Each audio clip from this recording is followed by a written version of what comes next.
नमस्कार दर्शक बंधु माई फार्मिंग ओडिशा यूट्यूब चैनल को आपण मानक स्वागत। आपण मानकर व्हाट्सएप कॉल रोला कि कड़कनाथ कुकुड़ा को लेकिन कि कड़कनाथ कुकुड़ा केमिति पालन करा जाए, केते टंका लाभ रहिबो, केमिति मार्केटिंग करबा एवं व्यवसाय में केमिति कले लाभ पाइबो। कंप्लीट वीडियो को प्रथम रे शेष पर्यंत देखिबे, निश्चित आपण जानि परिबे कि एई कुकुड़ा पालन केते लाभ केते क्षति एवं आपण पालन कले केमिति अधिक लाभ पाइबे।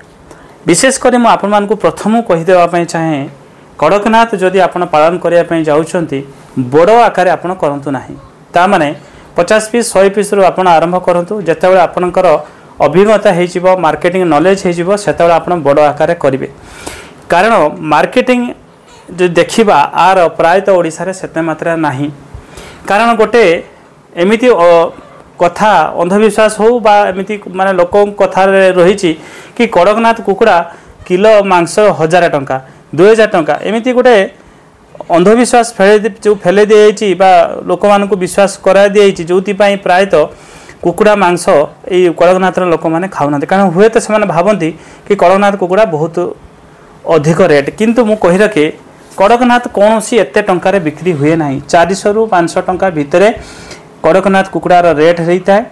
तेणु आपण मैंने केबे भी कौन सी कथारे कहारी कथारे भासी जातु ना, नहले आप लॉस खाइबे।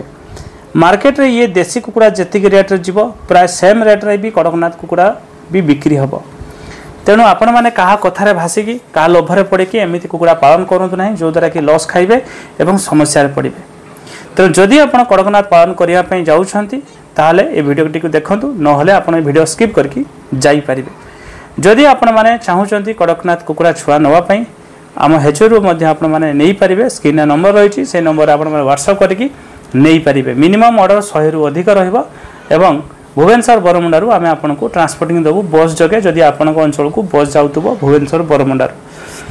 तेणु चलतु आरंभ करवा कि कड़कनाथ कुकुड़ा केमिति पालन करेंगे, कौ कौ जिनस प्रति विशेष ध्यान देवे। प्रथम मुझे कही रखे कड़कनाथ बर्तमान मार्केट रे क्रॉसब्रीड मिलूँ, तामाने कड़कनाथ सहित अन्य कुकुड़ा क्रॉसब्रीड करके अंडा बाहर करके कुकुड़ा छुआ बाहर करुँच, कि सब चेष्टा करेंगे प्योर कुकुड़ा नापी छुआ नापी, कारण कुकुड़ा जिते आप छोट बेले तो जना पड़े ना जेहेतु कला रे, कि जिते बड़ एम हे से निश्चित कौटि ना कौटि तार क्रॉसब्रीड कौन जिनिस आप जापर। तेणु डे वन रु आप जो आणुंट सब मन रखिए टी आप ब्रुडिंग टे ध्यान देवे। टेम्परेचर पाखापाखि आप 30 डिग्री मेंटेन करेंगे, जो द्वारा कि आम मोर्टालिटी न हो।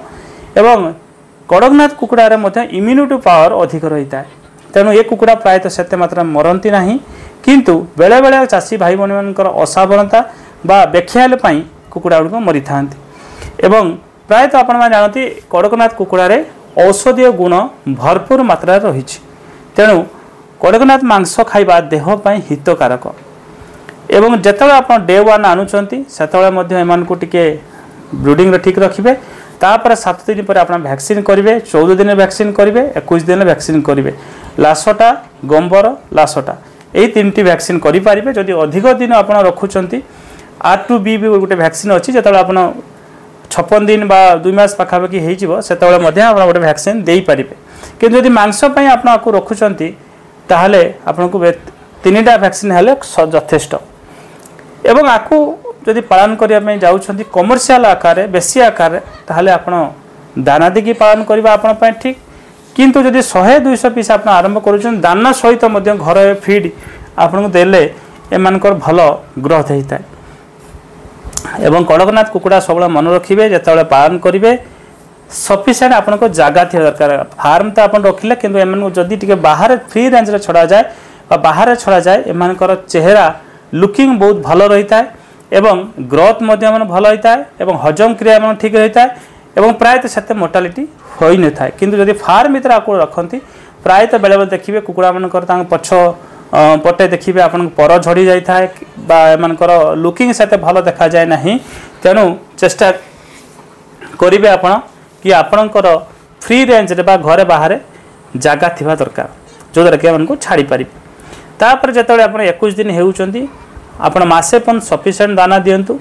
जदि आप छोट आकार करुँच तापर आप घर खाद्य आप घर वेस्टेज परिवा है आपणकर मका गुंड रहिला चाउल खुद रहिला ए सब जिनस नहीं कि मध्य आपनाकू पालन करि परिबे। जो छोट आकार करूछन तो बड़ आकार कले निश्चित आपण दाना देबे एवं एमानकर पाखापाखि 6 मास परे एमान अंडा दबार क्षमता हेइता।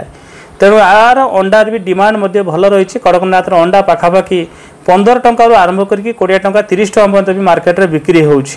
किंतु जदि आप भल पैकिंग भल वेबसाइट बनैकी भल मार्केटिंग करि परिबे पाखापाखि गोटे गोटे अंडा आप ऑनलाइन जाकि भी चेक करि परिबे 30 टंका रु 40 टंका भी बिक्री होउछि एवं जहाँकि मार्केट रे मध्य लोक माने भी नउछंती। किंतु 15 टंका 20 टंका नॉर्मल रेट रे प्राय तो सब आडे बिक्री हेइता। साधारणतः जो देखा कड़कनाथ रे मांसटी तार पर तार थंट तार लांच सबू जिनस कला रही था। रक्त प्राय तो बहुत लोग कहते कि कड़कनाथ रक्त भी कला ना आज्ञा कला नहीं रक्त लाल ही रही है। अंधविश्वास भरी भरी लोक कथार जातु ना एवं अंडा भी बहुत जगह लोक कहते कड़कनाथ अंडा भी कला केबे भी नुह। कड़कनाथ अंडा कॉफी कलर रही है एवं प्रायतः जहाँ देशी अंडा बढ़िया लुकिंग रही है। तेणु आपण मैंने केबे क्या कथार विश्वास करते ना कि कड़कनाथ अंडा कला रही। देखा 6 मास पर जेहेतु एम अंडा दे था अंडा क्षमता देखा ये वर्षे पाखापाखि 100 ରୁ 120 अंडा दे था पाखापाखि मास को 10 ରୁ 12टा अंडा एम पाखापाखि दे था। तेणु ये अंडार इम्यूनिटी पावर बहुत भल रही है। जो मान को डायबिटीज लोक उच्च हाई ब्लड प्रेशर जो मान रोचे से ये मांस खाई पारे एवं अंडा भी मध्य खाई पारे एवं एथे जेहेतु औषधीय गुण रही ये अंडा खाइबा द्वारा साधारणतः जो मान को ठंडा इसोनफुलिया जो मान रोचे से अंडा खाइले तांको बेनिफिट मिलिबो। किंतु मो मतर कहवाई चाहूँगी जो आप गोटे स्टार्टिंग करने जाऊँच 50-100 पीस आरंभ करूँ जिते बड़े अभिज्ञता आपपर आप बड़ आकार करेंगे। कारण जेहेतु ओडिशा रे सेते मार्केटिंग ना ये हुए तो सेते लोक मैंने आ विषय सेते जानी नाहंती बा लोक मैंने जेहेतु आर मांसटी देखा कला तेणु बहुत लोक मांसटी पसंद करते नहीं जो बहुत कम लोक व्यवहार करते जेहेतु भी मार्केट रे भी कड़कनाथ सेते मात्रा भी अवेलेबल ना जो लोक मैंने खाइबा पाऊना से भी ध्यान देवा दरकार। किंतु जदि आपण अंचल आप कड़कनाथ आरंभ करने जाऊँच निश्चित प्रथमे आपण मार्केट भल विजिट करनियंतु आपण अंचल कौन डिमांड रही कौन आपको केते टंका सेल करेंगे एवं सेल हम कि ना से विषय मत जाणिकी आप आरंभ करूँ। तेणु जो चाषी भाई भौणी मैंने वीडियो देखुंत मुझे कही रखुची कहारी कथार भासी न जाए निजे आगे एक्सपीरियंस करनियंतु कि यही कुकुड़ाटी पालन कले आम लाभ पाइबू कि ना। किंतु सबले मन रखिए व्यवसाय बेपारिबु तो पार बेपार। तेणु बेपार गोटे एमती जिनस जदि आप पारे ताहले निश्चित सक्सेस पाइबे।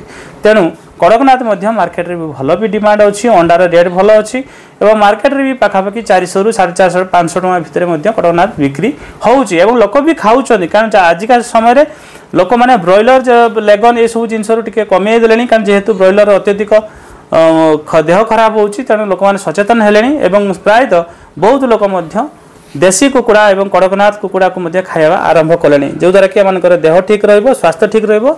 तेणु वीडियो भल लगे लाइक करेंगे चैनल को सब्सक्राइब करदे वीडियो को शेयर करदे। धन्यवाद।